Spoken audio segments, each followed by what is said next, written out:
So to analyze the motion of the pendulum, we have to be a little more careful because the pendulum is moving in two directions. So I have a pendulum and it's right here, and a little while later it's there, and then it's there, and then it's there. So what we want to know is, what is the velocity of the mass as it travels from here to here? So when we click on the points in the video analysis, it tells us the coordinates, x and y for this point, and x and y for this point, and for every single point it tells us x and y. What we want to do is figure out how fast it moved from here to here, the velocity. So remember, velocity is distance over time. So what we really have to do is figure out how far did it travel from here to here. And then we know that the frames are 1/30th of a second apart. So we know it took 1/30th of a second to get from here to here. So that's going to be the time. The distance is a harder thing to calculate. So to find the distance from here to here, we have to go back to Algebra 1. So in Algebra 1, you learned something called the distance formula. If you want to know how far it is from this point to this point, you can break it down. You can figure out how much you change in the y direction, and you can calculate how much you move in the x direction. And so this distance right here is x2 minus x1, and this is y2 minus y1. And then this forms a right triangle, and so you can use Pythagoras' theorem. y2 minus y1 squared plus x2 minus x1 squared is equal to this distance squared. So that leads us to the distance formula, which you may or may not remember from Algebra 1. But the way we find the distance between 2 points is we take x2 minus x1 squared plus y2 minus y1 squared, and then we take the square root of that whole mess. So that's the distance.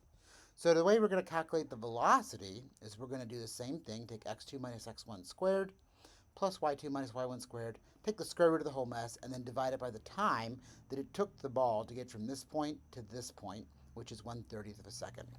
Okay? So we have to put this formula into the spreadsheet. So to do that, I'm going to click right here and I'm going to type a formula. I'm going to start with an equals. Now, I've got to take a square root. So I'm going to type SQRT and open some parentheses. So this is the beginning of my square root. And now I need to figure out how far it moved in the x direction. So I'm going to open parentheses again, and I'm going to take C9 minus C8. That's the distance it moved in the x direction, and I've got to square that. Plus, now I got to figure out how much it moved in the y direction. So that is D9 minus D8, and that's got to be squared. So now I need to close my square root, and then I need to divide it by the time, and the time is 1/30th of a second.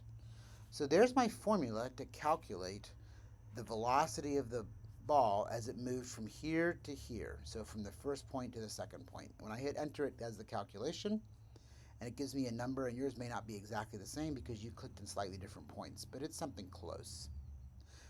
Once you know the velocity, you can take this and you can copy it down, which I'll let you do. The time is simply this column right here, so you can click equals, and it'll copy that down for you. The kinetic energy we can now calculate. It equals 1/2, so 1 divided by 2, times the mass, which is 0.152, or whatever the mass of your object is. And then we've got to multiply that by the velocity squared. We've already calculated the velocity. It's right here in F8. So there's the kinetic energy. Then we got to calculate the potential energy. The potential energy, of course, is the mass, 0.152 in my case, times g, 9.81, times the height of the ball, which is the y position. The x position does not affect the potential energy, so it's just the height of the ball. And it offers to copy that down for me. So there's my potential energy. And then, of course, the total energy, like before, is the sum of these two. And then you're going to highlight and graph these 4 columns. Time should be on the x-axis.